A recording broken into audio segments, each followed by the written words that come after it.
ಸರಿ, ಈಗ ಮಾತಾಡ್ತಾ ಇದ್ರಿ ಸಹಜವಾಗಿ ಸಿನಿ ಜರ್ನಿ ಆರಂಭದಲ್ಲಿ ಇಂಥದ್ದೊಂದಿಷ್ಟು ಕನಸುಗಳು ಶುರುವಾದಾಗ ಇರುತ್ತೆ. ಅವಾರ್ಡ್ಗಿಂತ ರಿವಾರ್ಡ್ ಮುಖ್ಯ ಆಗಿತ್ತು ಅನ್ನುವಂಥದ್ದು. ಸರ್, ನಿಮ್ಮ ಆರಂಭಿಕ ಸಂಭಾವನೆ ಹೆಂಗಿತ್ತು, ಅದು ತಲುಪುವಂತ ರೀತಿ, ಮತ್ತೆ ಅನಂತ್ ನಾಗ್ ಅವ್ರಿಗೆ ಸಿಕ್ಕಂತಹ ಹೆಚ್ಚು ಸಂಭಾವನೆ ಹೆಂಗೆ, ಯಾವಾಗ ಅಂತ? ಸುಮಾರು ನಾನು ಅದನ್ನು ಕಂಪೇರ್ ಮಾಡಿ ಹೇಳೋದಾದರೆ, ನನಗೆ ಮೊದಲ ಚಿತ್ರದಲ್ಲೇ ಒಂದು ವರ್ಷದಲ್ಲಿ ಬ್ಯಾಂಕ್ ಕೆಲಸದಲ್ಲಿ ಎಷ್ಟು ಸಿಕ್ತಿತ್ತು ಅದು ಒಂದೇ ಚಿತ್ರದಲ್ಲಿ ಸಿಕ್ತು.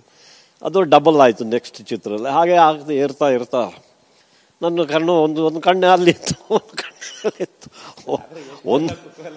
ನಮ್ಮ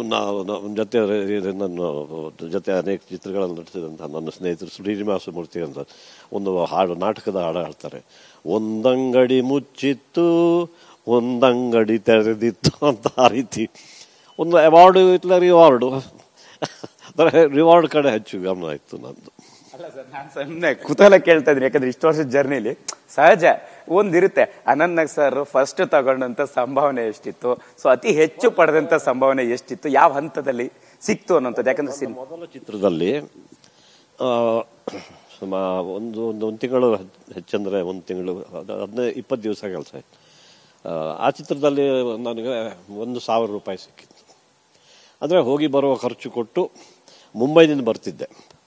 ಅದೇ ಟಿಕೆಟಿಗೆ ಎಷ್ಟು ಹೋಗ್ತಿತ್ತು ನೀವು ಯೋಚನೆ. ಬಟ್ ಒಂದು ಗೌರವಧನ ಅಂತ ಅವಾಗೆಲ್ಲ ನಾವು ಹವ್ಯಾಸಿ ರಂಗಭೂಮಿಯಿಂದ ಬಂದವನು.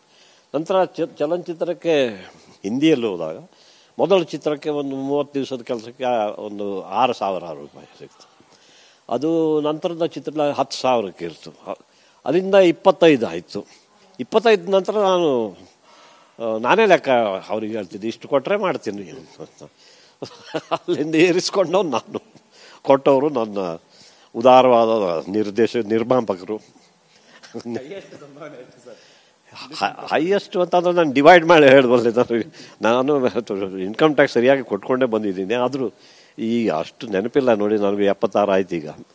ಹಾಗಾಗಿ ಕೆಲವು ನೆನಪು ಉಳಿಯೋದಿಲ್ಲ, ಕೆಲವು ನೆನಪು ಮಾಡೋದಿಲ್ಲ ನಾನು.